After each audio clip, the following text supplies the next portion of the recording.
हर रात को विभा भाभी के कमरे से अजीब अजीब चिल्लाने की आवाज़ें आती थीं। उन आवाज़ों को सुनकर मेरे मन में अजीब सी हलचल होने लगती थी। एक दिन मैंने हिम्मत करके उनके कमरे की खिड़की के पास जाकर झांका।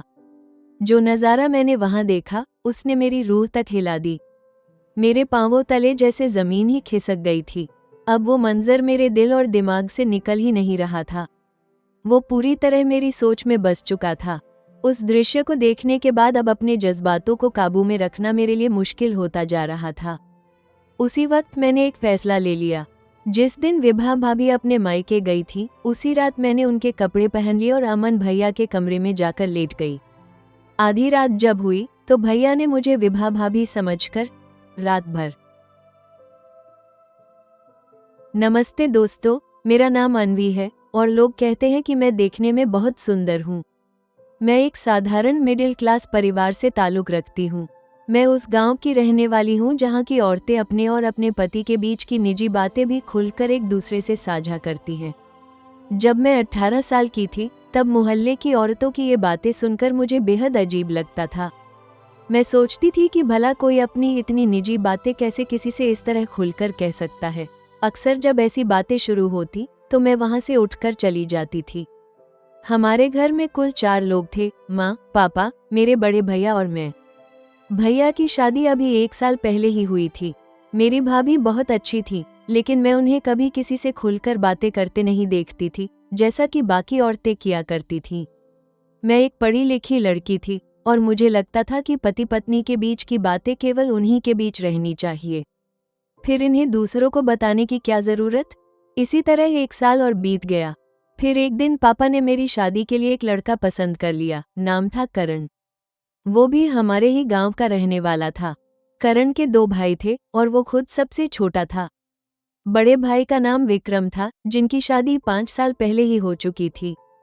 करण के पिता नहीं थे और उसकी माँ ने ही दोनों बेटों को प्यार से पाला था। विक्रम पढ़े लिखे नहीं थे और खेती बाड़ी करते थे, जबकि करण शहर में नौकरी करता था और पढ़ा लिखा था। पापा ने बिना मुझसे पूछे ही मेरी शादी करण से तय कर दी। उस वक्त मेरे मन में कई सवाल उठ रहे थे। मैं किसी को देखे बिना शादी नहीं करना चाहती थी, लेकिन पापा ने मेरी बात सिरे से नकार दी और 1 महीने के भीतर ही मेरी शादी करण से हो गई। शादी तक भी मैं अपने पति को देख नहीं पाई थी, इसीलिए मैं बहुत घबराई हुई थी। ससुराल में एक पुराना ईंटों का घर था, जिसमें बीच में एक आंगन और 4 कमरे थे। घर में सिर्फ एक ही बाथरूम था, जिसे सभी लोग इस्तेमाल करते थे। खैर, शादी हो चुकी थी और अब यही मेरा घर था। किसी तरह दिन बीत गया और रात आ गई। आज मेरी सुहाग रात थी। मैं कमरे में बैठकर करण का इंतजार कर रही थी। थोड़ी देर बाद वो कमरे में आए, हाथ में दूध का गिलास था।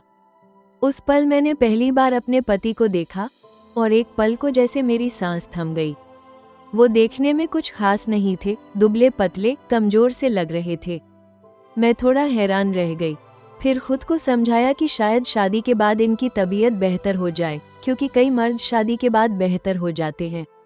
मैंने उन बातों को मन से झटक दिया, क्योंकि आज मेरी शादी की पहली रात थी और मैं इसे एक खूबसूरत याद बनाना चाहती थी। करण मेरे पास आकर बैठ गए और मुस्कुराकर बोले, अनवी, तुम बहुत प्यारी हो। तुम्हें पत्नी के रूप में पाकर मेरी ख्वाहिश पूरी हो गई है। करण ने दूध का गिलास मुझे देते हुए कहा, इसे पी लो।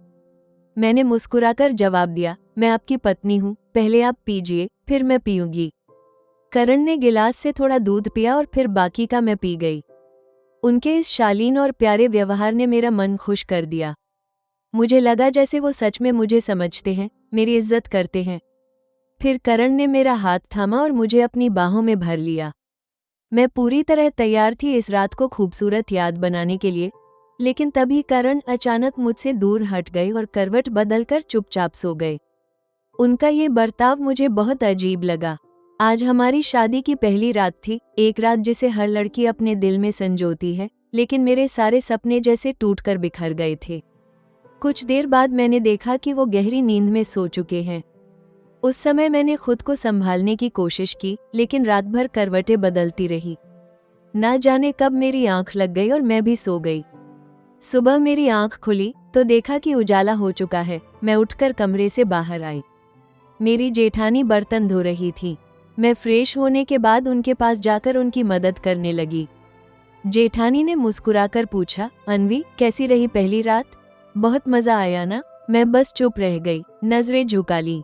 मुझे शर्म भी आ रही थी और कुछ कहने को था भी नहीं।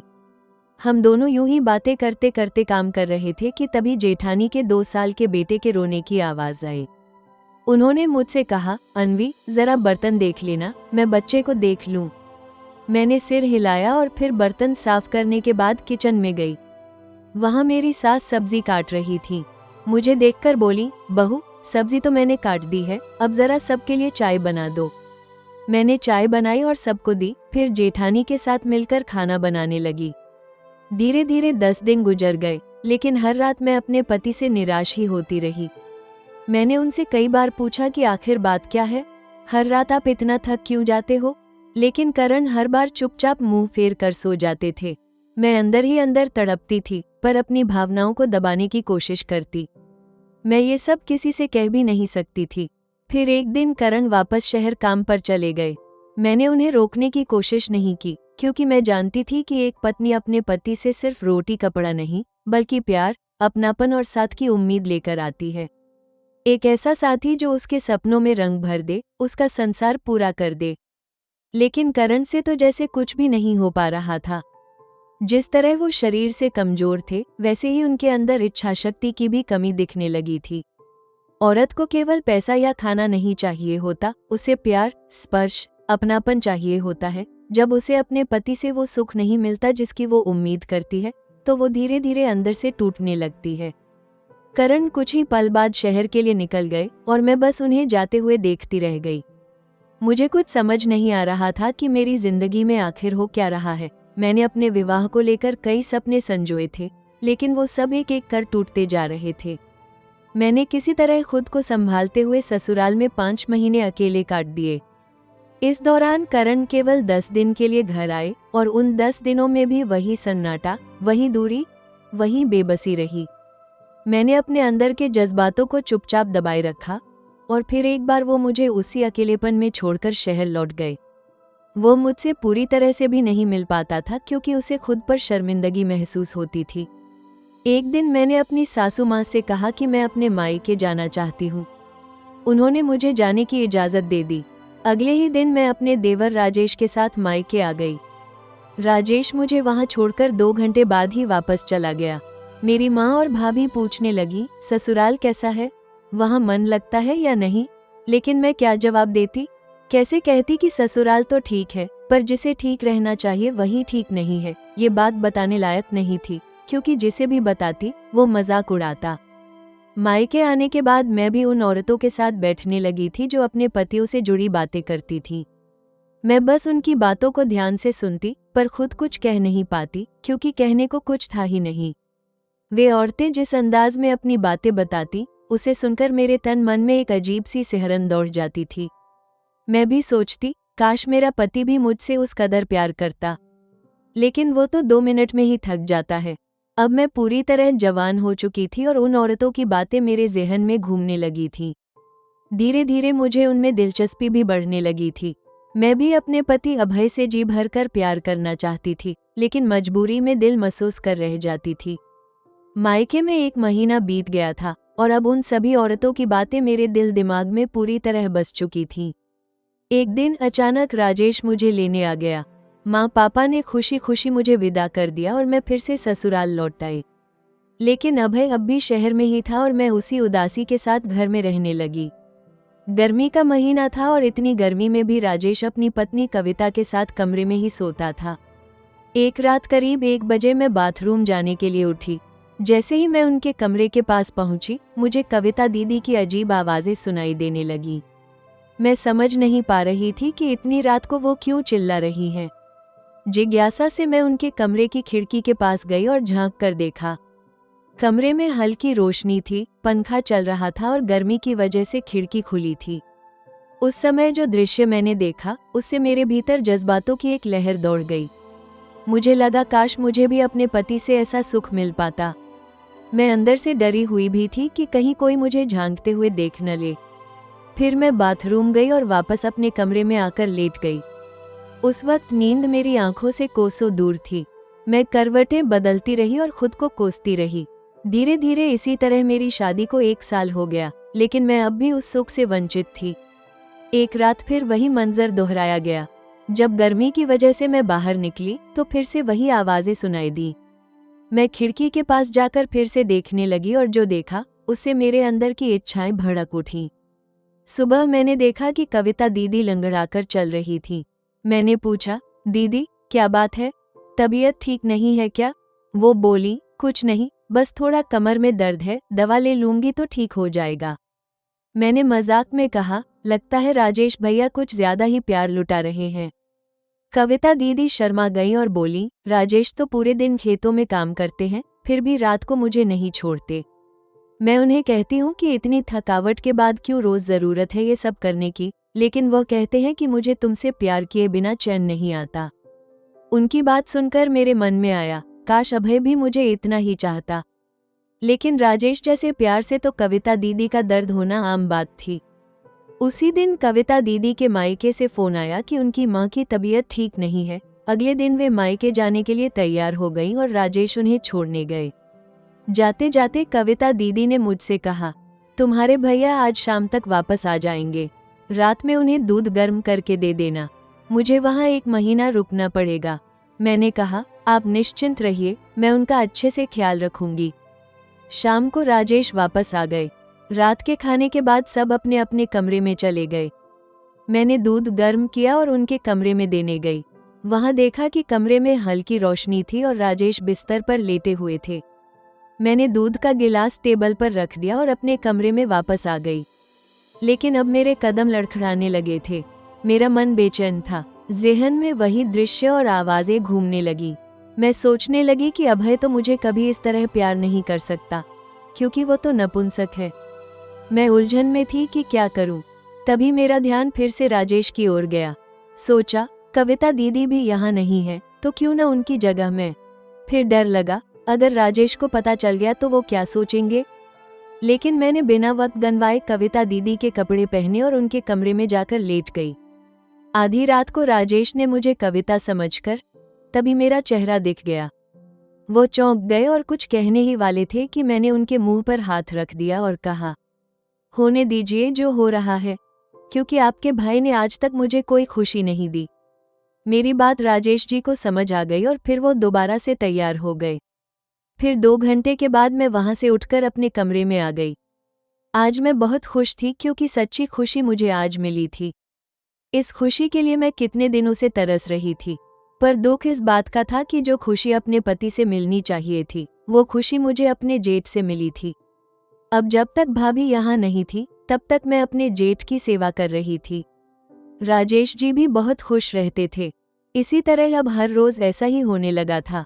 लेकिन एक दिन जब मैं राजेश जी के कमरे से निकलकर अपने कमरे में जा रही थी, तब मुझे उनके कमरे से निकलते हुए मेरी सास ने देख लिया था। उस दिन के बाद वो मुझ पर नजर रखने लगी। अगले दिन भी मेरी सास ने मुझे आधी रात को राजेश के कमरे से निकलते हुए देख लिया। फिर वो मेरे पीछे पीछे मेरे कमरे में आ गई। कमरे में आते ही कहने लगी, तुम इतनी रात को अपने जेठ के कमरे में क्या करने गई थी? मैं 2 दिन से देख रही हूँ कि तुम आधी रात को राजेश के कमरे से निकलती हो। ये सब अपने जेठ के साथ करते हुए तुम्हें शर्म नहीं आती? मैंने तो सोचा था कि तुम एक शरीफ घर की लड़की हो, लेकिन तुम तो बहुत ही चरित्रहीन निकली। मेरी सास गुस्से में ये सब कह रही थी। तभी मैंने कहा, सासू माँ अब बस कीजिए। आपका छोटा बेटा नपुंसक है, क्या आप यह नहीं जानती थी? फिर भी आपने उसकी शादी मुझसे करवा दी, क्यों? ताकि आपकी इज्जत बची रहे, कोई आपको यह न कह सके कि आपका बेटा नपुंसक है। आपने सिर्फ अपने बारे में सोचा, लेकिन मेरा क्या, जो मैं शादी के बाद से अभी तक वैसे ही पड़ी थी। एक औरत उतना ही बर्दाश्त कर सकती है जितना उसके पास सहने की ताकत होती है, लेकिन जब उसे विश्वास हो जाए कि उसे पूरा जीवन ऐसे ही तड़प तड़प कर बिताना है, तब वो इस तरह का रास्ता अपनाने लगती है। मेरी बात सुनकर सास एकदम चुप हो गई। वो कहने लगी कि मुझे लगा कि आगे चलकर सब कुछ ठीक हो जाएगा। अब 2 दिन से मेरी और सास के बीच बातचीत नहीं हो रही थी। जब ये बात मेरी सास ने मेरे पति अभय को बताई, तो वो भी शर्म से कुछ कहने को तैयार नहीं था और फिर फोन काट दिया। अब ये सब मुझसे बर्दाश्त नहीं हो रहा था। तभी मैंने हमेशा के लिए अपने मायके जाने का फैसला कर लिया। अगले दिन सुबह मैंने अपना सामान पैक किया और मायके के लिए निकल गई। जब मायके पहुंचकर यह सारी बातें अपनी माँ और भाभी को बताईं, तो उन्होंने फ़ोन करके मेरी सास को बहुत बुरा भला कहा। मैं अब एक बेबस और लाचार की तरह माँ के यहाँ रहने लगी, लेकिन मेरा दुख उन लोगों से देखा नहीं जा रहा था। फिर मेरे भैया और पापा मेरे लिए दूसरा रिश्ता देखने लगे। कुछ दिन बाद ही एक विक्रम नाम के लड़के के साथ मेरा रिश्ता तय कर दिया गया।